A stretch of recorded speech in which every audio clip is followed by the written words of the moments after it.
Hi everyone, nice to see you again. This is the penultimate video in this series, and it is a continuation of the case for the defense. So this again is in defense of pitch accent. When people communicate with each other verbally, there are two ways in which information can flow from the speaker to the listener. And I'm talking here about linguistic information, right? I'm not talking about body language or facial expression.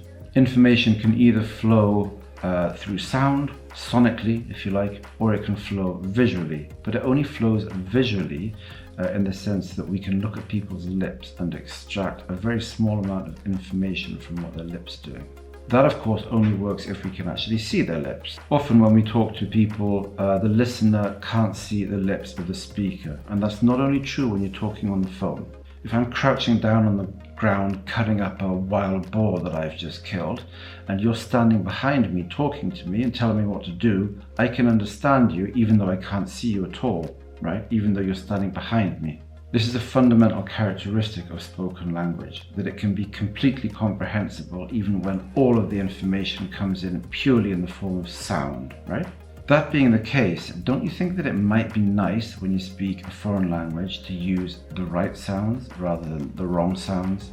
If language is sound at one level of analysis, then let's at least try to make the right sounds. Does that make sense? Learning to speak Japanese without caring about pitch is a bit like learning to sing without caring about pitch.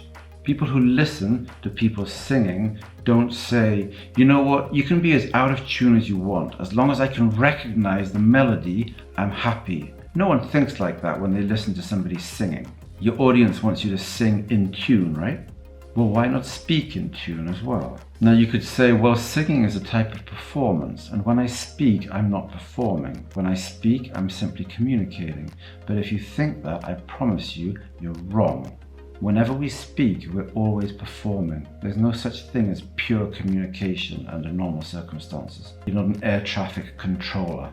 Maybe they're only concerned with communication, but that is a very special context. How does it sound when I talk like this? Does this sound okay to you? Do you think it's acceptable to talk English like this? Would you want to be friends with somebody who spoke like this? If language is just about communication, why does this sound so bad? If you can understand me, isn't it actually okay for me to speak like this? Is it okay if I take the natural melodies of English and completely get rid of them like this? This is clearly a problem. This sounds completely ridiculous. Nobody talks like this in any language, and nobody would want to talk like this in any language. If you believe that speaking a language is purely about conveying information, then you shouldn't have a problem with me speaking that way. But I'm pretty sure that you do. I'm pretty sure that you don't want me to speak like that. People want to sound natural. They want to be easy to understand. They want to be able to invest what they say with emotion. They want to be able to draw their speaker's attention to just the right part of any given sentence. They want to be able to build and release tension or excitement when they tell stories or when they tell jokes. When we speak, there's an awful lot of stuff going on, but a lot of people get caught in the trap. This is when they're studying and speaking foreign languages, right? A lot of people get caught in the trap of thinking that you just have to line words up in your head and spit them out one by one, and that's it, job done. And as a consequence of that, a lot of people end up sounding very flat, very boring, very dull, and sometimes just plain weird when they speak foreign languages. There are people who speak the foreign languages that they speak quite well in terms of their ability to put sentences together in those languages in real time, but nonetheless, the people in question sometimes sound kind of weird and unnatural, and they themselves don't realize it. Often they don't know that they sound weird. They don't know that they sound unnatural. If you're going to put a huge amount of time and energy into learning a language, you really want to avoid being one of these people who sounds weird without knowing it. And if the language that you're learning is Japanese, then one of the things that means is that you need to try and develop a reasonable accuracy, at least, with your pitch accent.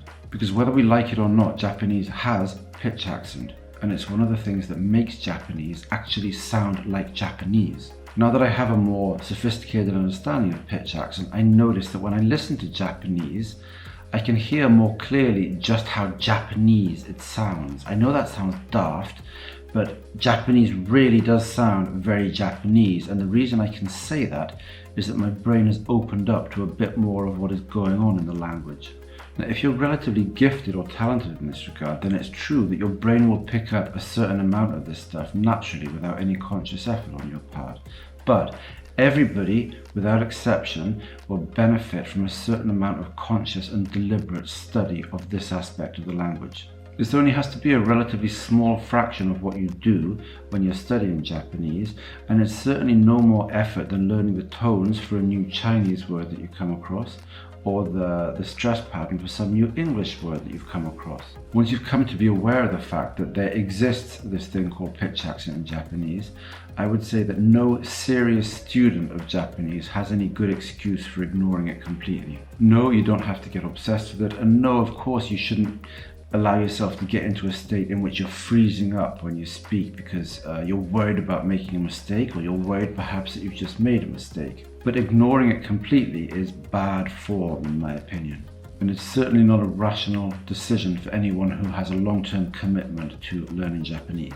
That's it for today. We're going to come to some sort of conclusion in the next and final video in this series of videos. But thank you very much for coming by, and I'll see you next time. Thanks very much. Ciao, ciao. Bye-bye.